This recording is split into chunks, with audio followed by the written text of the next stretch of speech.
Okay, what if I told you that there's a way to mine uranium that doesn't involve giant pits or deep tunnels, or even a single truck hauling rock? It sounds impossible, right? Well, let's dive into the story of the invisible mine. Because this invisible method, it's not some small, experimental thing. It's how we get over half of all the uranium produced in the entire world today. This is, hands down, the dominant technology in the nuclear fuel industry. And here's the kicker. Most people have never even heard of it. It's this hugely important technology that operates completely out of sight, deep underground, and it has totally changed the game for how we get the fuel for nuclear power. It's called In-Situ Leach mining, or ISL for short, and the basic idea is kind of genius. Instead of digging up massive amounts of rock, you basically turn the ground itself into a chemical reactor. You send a special solution down, it dissolves the uranium right out of the rock, and then you just pump the liquid back up. No digging necessary.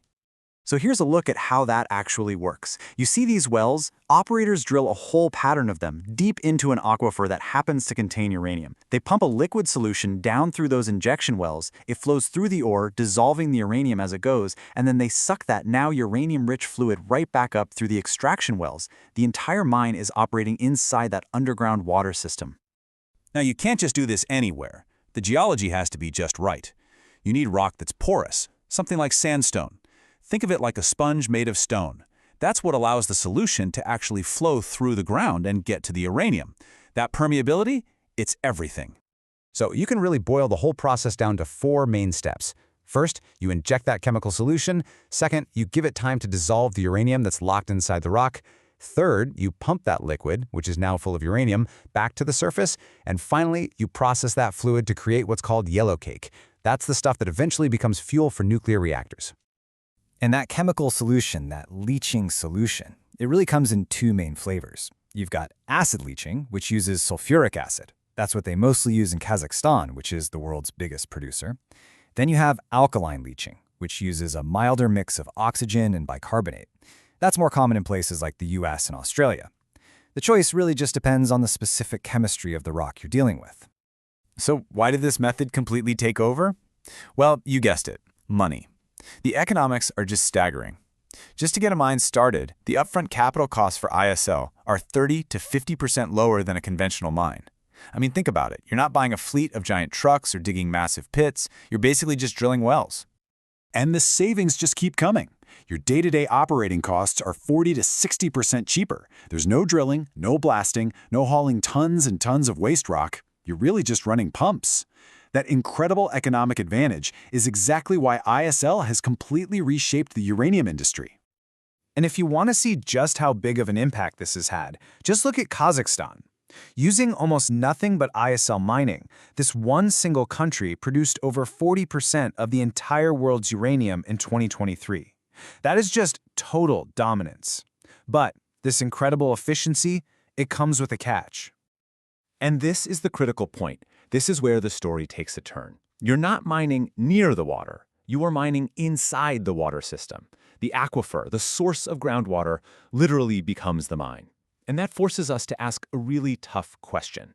When you start pumping powerful chemicals into groundwater to get one element out, what else are you accidentally letting loose? So let's not guess. Let's look at the data.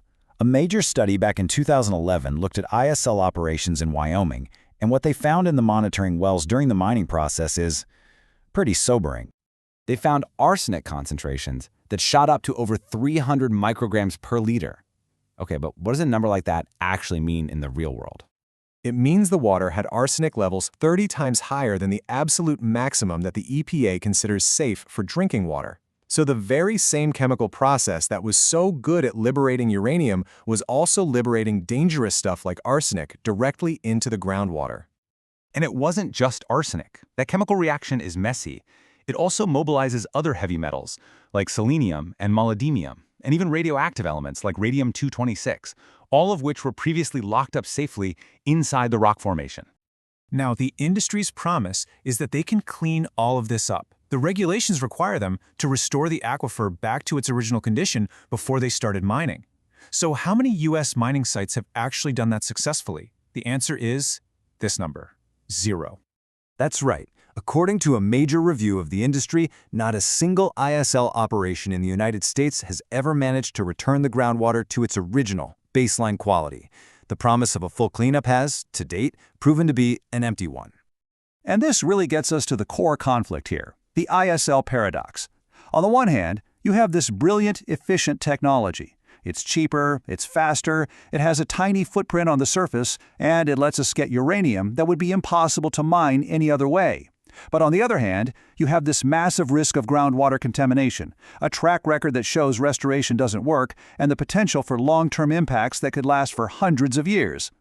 So you see, this isn't really a technical question anymore. It's a question of values. As the world gets serious about expanding nuclear power to fight climate change, we have to face the reality of where that fuel comes from. Is this the right trade-off? Is contaminating our vital groundwater systems a price we are willing to pay for clean energy above ground? That's the conversation we really need to be having.